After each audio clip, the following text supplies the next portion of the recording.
Você que está nos assistindo de casa, vocês também são muito bem-vindos, em nome de Jesus. Sinta-se bem na casa do Pai.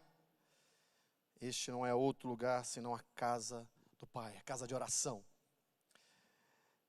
Convido você a abrir sua Bíblia no livro de Atos, no capítulo 27.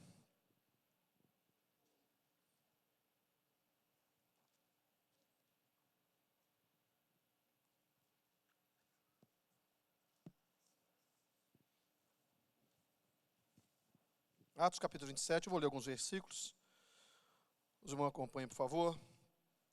A partir do versículo 1, depois eu vou pular alguns versículos, vou orientando os irmãos a acompanharem. Diz assim a palavra de Deus. Quando se determinou que navegássemos para a Itália, entregaram Paulo alguns e alguns outros presos a um centurião por nome Júlio, da corte Augusta. E embarcando em um navio de Adramítio, que estava prestes a navegar em demanda dos portos da costa da Ásia, fizemos-nos ao mar, estando conosco Aristarco, macedônio de Tessalônica. No dia seguinte, chegamos a Sidom, e Júlio, tratando Paulo com humanidade, permitiu-lhe ir ver os amigos para que cuidassem dele. Partindo dali, fomos navegando abaixo de Chipre, porque os ventos eram contrários. Repita comigo, porque os ventos eram contrários. Tendo atravessado o mar ao longo da Sicília e Panfilha, chegamos a Mirra, na Lícia. Achando ali o centurião um navio de Alexandria que navegava para a Itália, fez-nos embarcar nele. Como por muitos dias navegássemos vagarosamente, havendo chegado defronte de Sínido, não nos permitindo o vento ir mais adiante. Você pode repetir? Não nos permitindo o vento ir mais adiante. Navegamos abaixo de Creta, à altura de Salmone. E costeando com dificuldade, chegamos a um lugar chamado Bom Portos, perto do qual estava a cidade de Laceia.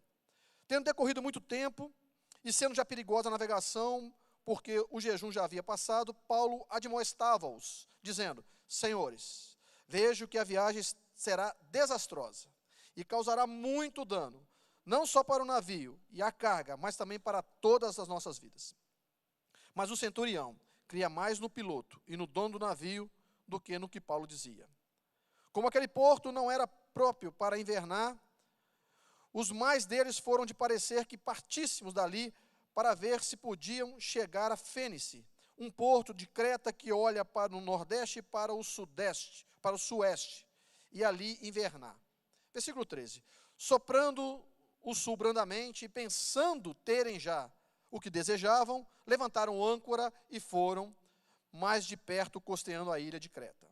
Mas, não muito tempo depois, desencadeou-se do lado da ilha um pé de vento chamado Euroaquilão, sendo o navio arrebatado e não podendo navegar contra o vento. Demos mão a tudo e nos deixamos ir à toa. Feche seus olhos para uma palavra de oração. Soberano e eterno Deus, Pai, na tua bendita e gloriosa presença, nós estamos reunidos para te cultuar, te adorar e prestar-te um culto de louvor. Senhor, nós já temos te exaltado, engrandecido o teu nome, com hinos e louvores que exaltam, Senhor, a tua grandeza. Mas nessa hora, Senhor, nós queremos te pedir, fala conosco através da tua palavra. Abre nossa mente e nosso entendimento para entender e absorver tudo que o Senhor tem para falar conosco através do teu Santo Espírito nessa noite. Assim oramos em nome de Jesus. Você pode dizer um amém? Podeis tomar assento.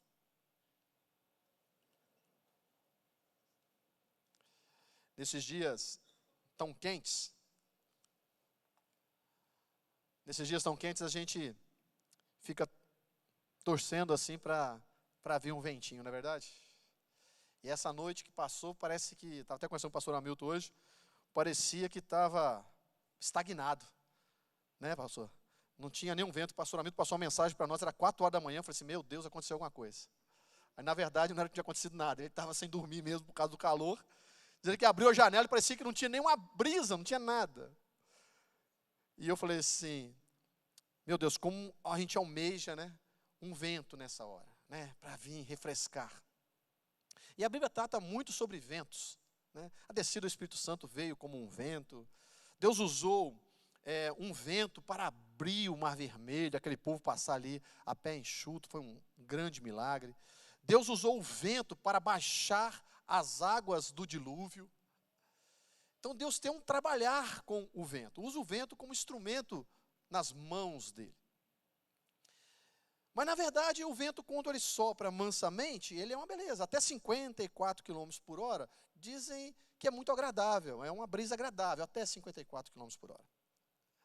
E passando disso, quando ele chega acima de 118 km por hora, só que muito antes disso ele já deixou de se ficar agradável. Se a gente suspirar por um vento, igual nós temos suspirado por esses dias tão quentes, mas se ele ultrapassar ali os seus 70, 80 km por hora, nós já vamos ver a árvore sendo arrancada, já vira um transtorno absurdo. Acima de 118 já começa a virar furacão. E acima de 250 km por hora, o vento já é um furacão categoria 5. Olha como a coisa vai tomando a proporção. E eu quero ter a certeza que dentro aqui desse templo, eu tenho essa convicção, ou que nos estão nos assistindo, tem gente que está vivendo fases da vida, que está soprando uma brisa tão agradável, que está tudo muito bem. Está gostoso, oh meu Deus, que tempo bom. Sabe aquela frase que diz assim, estou de vento em polpa. É muito bom quando está de vento em polpa, né? O vento está soprando assim, vai estar te empurrando a favorável. E certamente tem gente aqui que já está vivendo um balançar já de quase ser capaz de arrancar árvores, já está sacolejando você para lá e para cá. E tem gente que já está aqui, no olho do furacão, que já não sabe mais nem como sair dessa tempestade. E eu quero dizer uma coisa para você essa noite, que você tem uma palavra da parte de Deus para você. Não importa em qual seja a situação, Deus tem um escape para você de qual seja o momento que você está vivendo. O fato é que nós nunca vivemos um único só momento de ventos na nossa vida. E é interessante que, mesmo quando nós temos situações extremamente adversas, ventos fortíssimos soprando, a Bíblia ainda diz, lá no livro de Naum, que Deus tem o seu caminho na tormenta e na tempestade. Entenda uma coisa, meu irmão e minha irmã, não importa qual seja o contexto do que está soprando sobre a sua vida, Deus tem o seu caminho e Deus está contigo exatamente em todos esses momentos. Se você crê nessa palavra, diga um amém. O fato é que nós vamos passar por diversas fases desse soprar desse vento. E a palavra que Deus colocou no meu coração é justamente superando as adversidades. Porque o vento, quando ele está de boa, nós achamos que estamos na bênção, de vento em polpa. Mas quando o vento está soprando forte, principalmente quando ele está soprando ao contrário, de proa, aí nós começamos a enfrentar alguns problemas e precisamos superar isso. O que Deus colocou no meu coração é desafiar a sua fé nessa noite, a superar esses momentos de adversidade em Cristo Jesus. Superar, diga comigo, superar. Superar é ir além. Superar é um ato de vencer, ultrapassar uma situação diversa, perigosa ou desagradável. Ir além. Diga comigo assim, ir além. Não desistir. Não se entregar. Isso é superar. E se você entrou aqui nessa noite, com a sua fé já abalada, diante desses ventos que estão soprando ao contrário, Deus manda eu dizer para você nessa noite, não desista, supere. Superação, diga superação. É isso que nós precisamos sair daqui desafiados, entendendo que nós precisamos superar. Porque uma coisa é fato, toda tempestade, ela passa. Pode, às vezes, vem esses furacões assim, gigantescos. Eu lembro que recentemente, acho que uns 2, 3 anos atrás, eu estava até com a Rose, nós estávamos, eu acho que comemorando o aniversário de casamento. Nós estávamos em Miami. E nós fomos, Deus foi tão misericordioso conosco, que o nosso voo foi o último dia, a última tarde que se liberou decolagem no aeroporto de Miami por causa de um grande furacão que já estava chegando na costa dos Estados Unidos. E graças a Deus nós conseguimos, não precisamos adiantar nosso voo, nós embarcamos nos últimos voos que foram liberados.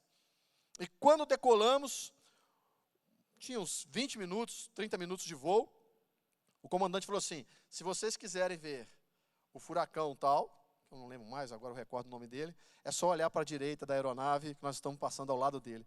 Irmãos, era uma coluna gigantesca, assustadora de nuvem. Eu falei, Senhor, muito obrigado. Mas uma coisa é fato, mesmo esses furacões extremamente agressivos, eles passam. Talvez você está vivendo esse olho desse furacão e pensa que ele não vai acabar. Ei, vai passar em nome de Jesus. Nós precisamos superar. Agora, superar o quê? Superar esses momentos na fé. É isso que é o meu desafio nessa noite para o seu coração. É superar em fé esses momentos de adversidade, esses momentos de ventos contrários. Nós vimos aqui o apóstolo Paulo embarcando no navio, indo para Roma, porque era plano de Deus, propósito de Deus que isso acontecesse. Mesmo que ele não entendesse, como assim plano de Deus, propósito de Deus, um homem sendo preso, pregar o evangelho? Irmãos, Deus tem planos, conforme eu disse, Deus tem caminhos por essa tempestade que está assolando a sua vida. Você não entende nada, eu também não entendo, mas uma coisa eu sei, o que está contido na Bíblia é a palavra de Deus e eu creio nela. Então se Deus tem caminhos em momentos de tempestade, em momentos de tormenta, é porque eu preciso para passar por ele, porque Deus tem um projeto por esse caminho. Se você quer que Deus está no comando e no controle da sua vida, diga amém. Então eu estou falando para o público certo. O que é o problema disso? Que quando nós estamos passando por essas tempestades, a gente começa a não entender e achar que tudo acabou, que Deus nos esqueceu, que Deus não está nem olhando para nós mais. Mas como superar isso? Em fé. Primeira coisa que eu quero dizer para você. Nesse contexto que o apóstolo Paulo estava indo, ele até admoestou o pessoal, falou, vou dizer uma coisa para vocês podem até partir daqui, mas a coisa vai ser feia. Mas o pessoal foi. Nós lemos aqui que o comandante, o centurião lá, que levava ele, o Júlio, não acreditava mais no comandante e no piloto do barco do que necessariamente no que Paulo estava dizendo. Mas o fato é que eles foram. E antes de dizer para você o que você deve fazer no momento de tempestade, eu vou dizer para você o que você não deve fazer no momento de tempestade. Olha só, versículo 31, olha o que o apóstolo Paulo diz. Ali a coisa já estava feia, né? A tempestade já estavam, o navio foi arrebatado, como foi o último versículo que nós lemos aqui no versículo 15. O navio foi arrebatado e não podemos mais navegar contra o vento, demos de mão a tudo e nos deixamos ir à toa. Tipo assim, deixa a vida me levar. E isso foi o que aconteceu. Versículo 31, diz assim, e disse Paulo ao centurião e aos soldados, se eles não ficarem no navio, não podereis salvar-vos. Não abandone o barco. Diga comigo assim, não abandonar o barco. Não abandonar o barco, que é a sua vida, que é a minha, que é o contexto que nós estamos vivendo, a sua família está dentro do seu barco, a sua empresa está dentro do seu barco, os seus familiares fazem parte da sua vida, então vamos considerar que a sua vida é o seu barco. Não abandonar o barco, irmão, é não pular fora, é não desistir. E o apóstolo Paulo foi muito claro aqui, olha, se eles não ficarem no barco, não podereis salvar. Já tinha uma turma ali que queria pular fora do barco, que queria sair fora da situação. E quando você pula fora do barco, quando você abandona a situação, quando você desiste do projeto, quando você larga a mão de tudo porque o vento está sendo contrário, não podereis salvar-vos. É interessante que existem consequências para comandantes de navio que abandonam os barcos, você sabia disso? Não sei se você se lembra, mas em 2012, exatamente no dia 13 de 1 de 2012, encalhou na costa da Itália um navio Costa Concórdia. Quantos lembram disso? Todo mundo lembra, foi uma tragédia aquilo. O navio, 32 pessoas morreram. E o que o comandante fez? Ele caiu fora, o Francesco Cettino. Ele pulou fora. antes que as pessoas saíssem, ele abandonou o navio. E 32 pessoas morreram. Sabe o que isso ocasionou? Ele pegou 16 anos de prisão por essa atitude dele. Primeira coisa que eu quero que você entenda que você não deve fazer quando você está sentindo o vento soprar contra. Quando você está sentindo que o seu barquinho está balançando demais aí. Quando você está sentindo que a coisa já está numa situação aparentemente aos seus olhos caóticas. Não abandone o projeto de Deus na sua vida. Não abandone o barco. Segundo, não perca a coragem. Versículo 22. O apóstolo Paulo diz assim: mas agora vos admoesto a que tenhais bom ânimo. Toda vez que você lê bom ânimo na Bíblia é coragem. A que tenhais coragem, porque não se perderá a vida de nenhum de vós, mas somente o navio. Coragem, irmãos. Em Hebreus 10:35 diz: não lanceis fora a vossa coragem, ou a vossa confiança, porque tem grande recompensa. Uma coisa que eu posso dizer para você: Deus não trabalha com medrosos. Sabe, às vezes Deus usa pessoas que são fracas, Deus usa pessoas que são limitadas, Deus usa pessoas de várias deficiências, digamos assim, várias limitações. Talvez você está sentindo tão fraquinho, você se acha tão incapaz, você se acha tão vulnerável. Quero dizer para você, Deus vai usar a sua vida de forma poderosa. Porque aqui o apóstolo Paulo falou assim: quando eu estou fraco, aí que eu estou forte. Mas Deus não conta com covardes. Deus não conta com medrosos. Quando a situação aperta e você perde a coragem daquilo, o ânimo vai embora, você se enfraquece, Deus não pode contar com isso. Lembra quando os midianitas cercaram e Gideão, Deus chama Gideão para livrar os midianitas, ele reúne 32 mil homens. Primeira coisa que Deus falou para ele: é muita gente. Manda embora. Mas Senhor, manda embora quem? Manda embora uma turma aí. Mas Senhor, nós somos 32 mil, perto de um exército que parece como a areia do mar. Nós somos pouquíssimos. Deus, não, é muita gente. Sopra nos ouvidos que os medrosos podem ir embora. 22 mil homens, daqueles 32 que estavam, ao ouvir que os medrosos podiam ir embora, partiram. Você vê que Deus, no final, ficou com 300, mas Deus não conta com medrosos. Olha que Deus, como Deus valoriza essa questão da coragem. E isso é importante, nós entendemos que nós, em Cristo, nós somos corajosos, porque na verdade, se nós olhássemos quem está ao nosso redor, quem está cuidando de nós, nós não teríamos que ter medo. Você pode ver que todas as vezes que Jesus falava algo, que Deus se apresentava, que um anjo se apresentava com algum personagem na Bíblia, a primeira coisa que existe: olha, vocês não tenham medo. Porque o problema é que nós estamos vendo só aquilo que está próximo de nós, diante dos nossos olhos. Mas a Bíblia valoriza muito. Olha só, lá no livro de 2 Samuel, no capítulo 23, a Bíblia vai falar sobre homens que eram considerados, chamados os valentes de Davi. Os valentes de Davi. Tem quase que esse capítulo todo falando sobre esses homens. Homens que foram corajosos, homens que foram valentes. E Deus deu grandes vitórias. E uma coisa é fato: se nós entendêssemos que nós já somos vitoriosos, por isso que Deus requer de nós coragem. Porque Ele nos adverte em Hebreus que nós devemos viver pela fé. E se nós recuarmos, Deus não se alegra na gente. Deus não tem prazer em nós. Porque para nós vencermos, nós só não podemos correr da raia, fugir do problema. É encarar, é vencer, superá-lo. E a Bíblia nos fala nesse 2 Samuel, de um homem chamado Benaia. Benaia é muito interessante a história dele. Benaia estava num dia de frio.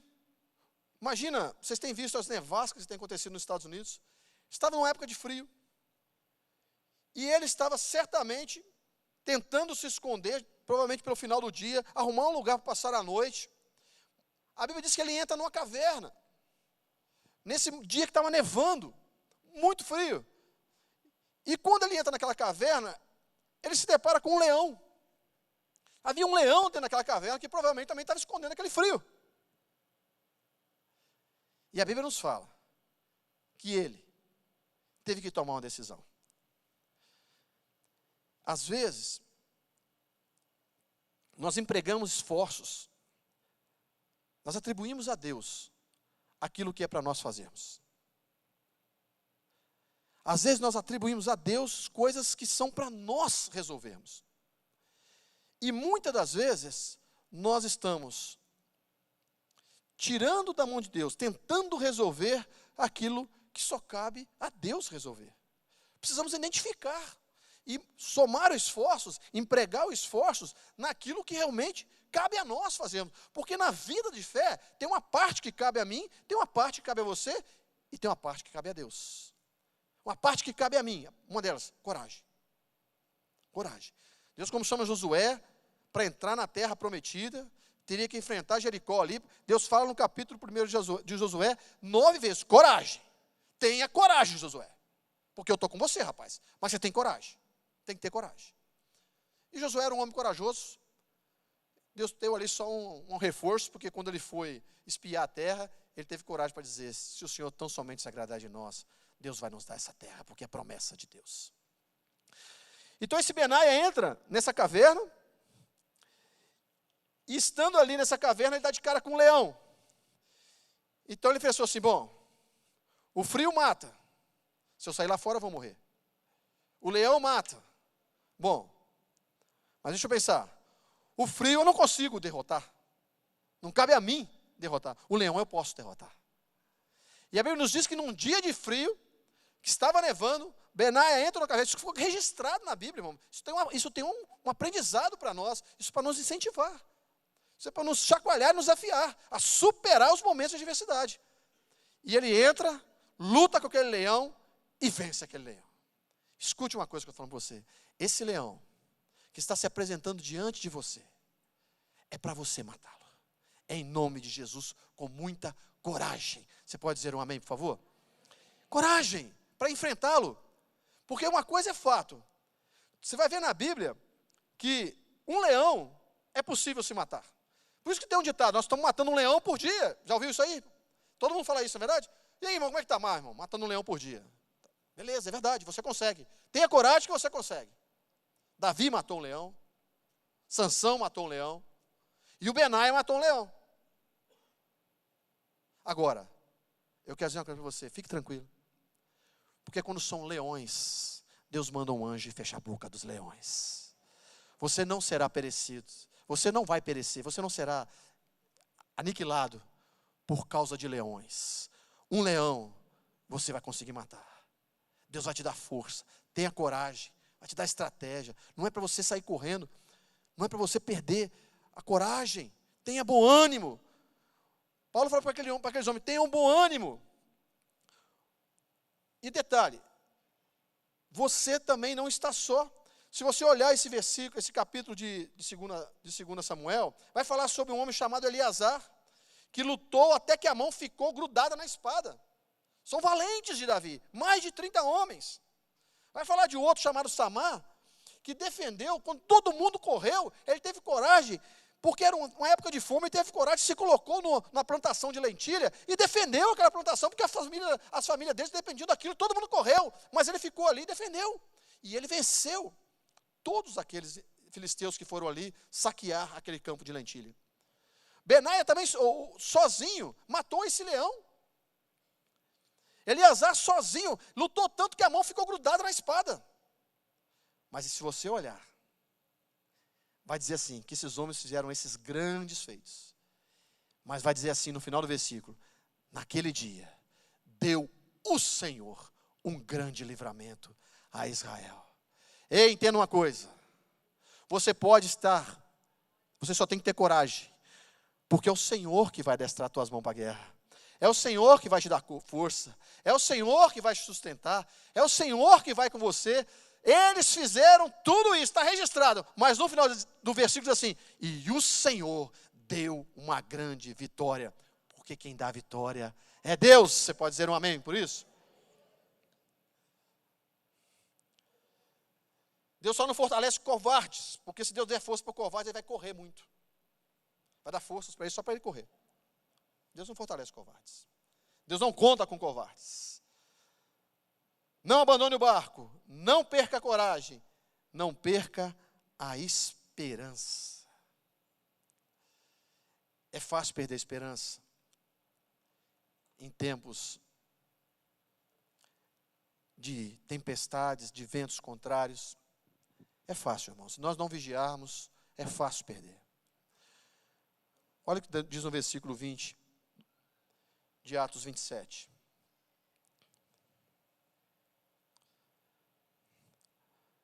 Não aparecendo, havia já muitos dias, diga muitos dias, nem sol, diga, nem estrelas, e caindo sobre nós, não uma pequena tempestade, fugiu-nos toda a esperança de nos salvarmos. Havendo muitos dias que não se aparecia nem lua, nem estrela, nem sol. Você sabe que você está perdido? Talvez você esteja assim, perdido no meio da tempestade, sem direção. Sabe quando você entra numa cidade que você não conhece e acaba a bateria do celular e o Waze apaga e você fala assim: para onde que eu vou?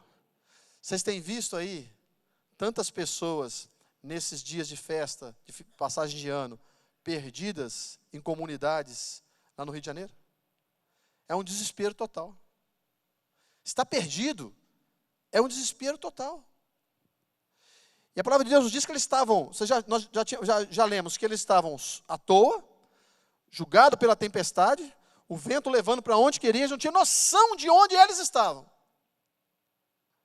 Fugiu toda a esperança de salvar. Mas eu quero dizer uma coisa para você. Pode estar faltando sol, pode estar faltando estrela, pode estar faltando lua, você pode estar achando que você está perdido, mas é uma coisa que eu quero dizer para você: a presença de Deus está com você. Você não está sozinho. Paulo estava no meio do nada, totalmente perdido. E a Bíblia diz que o anjo do Senhor apareceu para ele ali naquele bar. O anjo do Senhor apareceu para ele. Então o que eu faço? O que eu faço nessa situação? Se eu já sei o que eu não devo fazer, não devo perder a esperança, não devo perder a coragem e não devo pular fora do barco. O que eu faço? Primeira coisa, versículo 18 diz assim: como fôssemos violentamente atingidos pela tempestade, no dia seguinte começaram a aliviar o navio. Alivia a pressão, meu irmão. Sabe, quando nós estamos passando por momentos adversos, às vezes nós trazemos para dentro de nós uma pressão muito grande, uma carga muito grande. Alivia, reveja suas metas. Pessoas que passam aí uma situação extremamente complicada porque estão carregando um fardo muito pesado de metas que colocaram para a sua vida e essas metas às vezes não foram possíveis ser atingidas. Cobre menos. Libere perdão. Irmão, o perdão, a falta de liberar perdão é um fardo insustentável de se levar pela vida. Você não merece carregar isso. Ah, pastor, mas eu fui ofendido. Irmão, não se trata disso, libera o perdão. Libere o perdão. Você vai sentir um alívio muito grande, porque em momentos de tempestade, você precisa aliviar essa tensão que você está vivendo, essa carga extra. Porque o que conta muito mais na vida da gente é nós levarmos a vida leve, porque Jesus falou assim: olha, o meu fardo é leve, O meu jugo é suave. Venha a mim se você está cansado, se você está oprimido, se você está sobrecarregado. Aquele navio estava carregado até o talo. O que nós vamos fazer? Nós vamos morrer por causa disso? Não, vamos aliviar. Eu vou viver. Eu estou vendo que está tudo afundando, estou vendo que a situação está complicada. Alivie. Libere perdão, meu irmão, em nome de Jesus. Libere perdão para que o teu barco fique mais leve. Livre-se do rancor, da mágoa, do passado. Liberte-se do fardo, do pecado. Se você ainda não recebeu a Cristo como Salvador, eu posso dizer com toda certeza e segurança, o pecado na sua vida é o que mais deixa você sem mobilidade. Você fica arrastando uma coisa que está te levando para o fundo. Por isso que Jesus fala assim, olha, joga sobre mim o fardo. Segundo, creia nas promessas de Deus. E eu termino aqui. Entenda uma coisa. A palavra de Deus tem mais de 8.000 promessas. No versículo 25, o anjo do Senhor aparece a Paulo e ele diz, o 23 ele diz assim, essa mesma noite, o anjo de Deus, de quem eu sou e a quem eu sirvo, eu gosto disso, irmão, esteve comigo. Paulo tinha certeza da identidade dele. Paulo tinha certeza da identidade dele. Apareceu para mim o anjo do Senhor, de quem eu sou e a quem eu sirvo. Você sabe de quem você é? Diga um amém. Você sabe quem você serve? Diga amém. Esteve comigo, ou seja, companhia. Mesmo no meio do nada, mesmo sem saber para onde estava indo, dizendo, não temas. Olha só, não temas. A palavra de Deus para a sua vida, essa palavra é uma palavra profética para você. Não temas. Importa que você seja apresentado a César. E Deus deu todos os que estão com você. Ei, não temas. Entenda uma coisa, o que o anjo está dizendo para Paulo aqui? Não tenha medo. Aquilo que Deus te prometeu vai acontecer. Você não está correndo risco. Todos que estão com você serão salvos. Você e a sua família estão guardadas pelo Senhor. Aqueles que estão com você estão guardados pelo Senhor. Sabe por quê? Porque você tem uma palavra debaixo da sua vida, tem uma promessa debaixo da sua vida. A noite está escura, o mar está revolto, o vento está soprando ao contrário, você parece que está perdido, mas o Senhor está contigo. Ele está levando, conduzindo a tua história, conduzindo o teu barco exatamente para onde Ele quer, dentro dos propósitos dEle. Você pode estar não entendendo nada, mas a tua história está sendo dirigida pelo Senhor. O que você precisa ter? Não temas. E aí o anjo reforça com ele. E o apóstolo Paulo chega perto de todo mundo e fala assim, no 25, portanto, senhores, tem de bom ânimo, ou seja, tem de coragem, pois creio que em Deus, o que há de acontecer, assim como foi dito. Pois creio em Deus, que há de acontecer assim como foi dito. Não se esqueça uma coisa. Jesus tem o poder de acalmar o vento e acalmar a tempestade. Mas Ele também tem o poder de te dar forças para superar esse momento. Deus não livrou Paulo de passar pela tempestade, porque ela precisava que Paulo fosse parar em Malta, e ali foi, e Deus teve uma grande obra ali em Malta. Então, independente do que você esteja passando, Deus tem o poder de cessar essa tempestade hoje.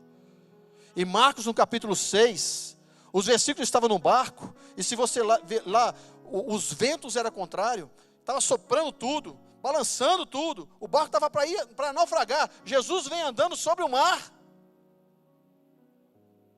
Mas antes de Jesus acalmar aquele vento, primeiramente, Ele acalmou o coração dos discípulos, dizendo, ei, não temas, sou eu. Não é um fantasma, sou eu que estou chegando. Sou eu que estou chegando. Às vezes Deus, antes de acalmar a tempestade, Ele precisa acalmar o seu coração. Eu quero convidar você a se colocar em pé. E nós vamos cantar aqui uma estrofe de um hino. E se você que entrou aqui nessa noite, com o coração apertado, sem direção, sem rumo, sem entender nada, e precisa sair daqui com o coração, pelo menos, na certeza que o Senhor está contigo, na certeza que você não está sozinho no meio dessa tempestade. Antes de Deus talvez acalmar a tua tempestade, talvez você ainda vai passar um pouco mais de tempo por ela. Paulo, se você continuar lendo essa história, ele levou ainda um tempo para chegar até Malta. Ele levou um tempo para aquela tempestade. Mas só que Jesus com os discípulos no barco, assim que ele entrou no barco, ele chega, acabou. Vento, cala-te, calma, chega. Talvez o teu basta é hoje. Mas Jesus, antes de acalmar a tempestade, Ele quer acalmar o teu coração. Sabe por quê? Ele quer que você tenha certeza que Ele está contigo. Nós vamos cantar esse hino. E se você precisa acalmar o seu coração nessa noite, receber uma oração para este fim, sair daqui fortalecido na certeza que o Senhor está contigo, renovar as promessas que o Senhor tem com você, sair daqui diferente, animado, fortalecido pela palavra de Deus. Sai do seu lugar, vem aqui na frente, põe uma oração aqui no altar. Você certamente vai sair diferente. Não quero interromper o teu silêncio, ó Pai, mas é só orando que eu encontro paz. O vento da aflição quer apagar a chama da minha adoração. O mundo é um oceano, minha carne é um furacão, minha vida é um barquinho buscando direção. Descansa em minha alma e acalma a tempestade que agita o meu coração. Acalma o meu coração, acalma o meu coração. O vento está soprando, mas é te adorando que vens uma da aflição.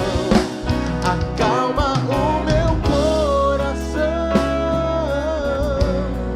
acalma o meu coração. Só venço esse mundo se for em tua presença. Acalma o meu coração. Amém. Glória a Deus. Feche teus olhos, põe a mão no seu coração. Se você veio aqui à frente, ou talvez você ficou no seu lugar, e precisa sair daqui com a tempestade que está assolando o seu coração, Deus vai trazer paz para você, paz. Soberano Deus, Pai de nosso amado e Salvador Jesus Cristo, a tua bendita e gloriosa presença, Senhor. Tua palavra foi pregada, Pai. E eu tenho a certeza, Senhor, a convicção que o Senhor está interrompendo tempestades que estão sendo prolongadas mais do que deviam, Pai. O Senhor está trazendo coragem, Senhor Deus. O Senhor está fortalecendo os corações, Pai, renovando promessas aqui nessa noite, ó Deus. E acima de tudo, o Senhor está trazendo paz a esses corações, acalmando primeiro a tempestade que está dentro de nós, abalando, sacudindo, soprando, e nós perdemos a direção, perdemos a certeza que o Senhor está conosco nesses momentos difíceis. Mas a tua palavra foi pregada, Senhor, que não importa se está escuro, se não tem sol, se não tem estrela, se não tem lua, o Senhor está conosco, porque o Senhor é o socorro bem presente em meio às tempestades da vida. Pai, eu te peço, Senhor, traz paz, alegria, fortalece esses corações, traz, Senhor Deus, o descanso, o conforto, a certeza do teu cuidado, a certeza que o Senhor está, Senhor, nesses momentos difíceis também em nossas vidas, Pai, para que possamos sair daqui na certeza das tuas promessas, que assim como o Senhor prometeu, assim como o Senhor fez, assim como o Senhor enviou o anjo lá para lembrar a Paulo as promessas que o Senhor havia feito, e usou aquele anjo para dizer a Paulo: olha, vai acontecer conforme eu prometi. O Senhor usou minha boca aqui nessa noite para poder trazer fortalecimento aos corações dos meus irmãos que aqui estão, que vai acontecer conforme o Senhor disse, porque o Senhor não é homem para que minta, nem filho do homem para que se arrependa. Falando, pois, o Senhor não cumpriria. Fortalece, Senhor Deus, a promessa nos corações de cada um. Que saiamos daqui na certeza que o Senhor é por nós. Quem será contra nós? Assim oramos, em nome de Jesus. Se você crê nessa palavra, dê uma salva de palmas ao Senhor. Calma o meu coração.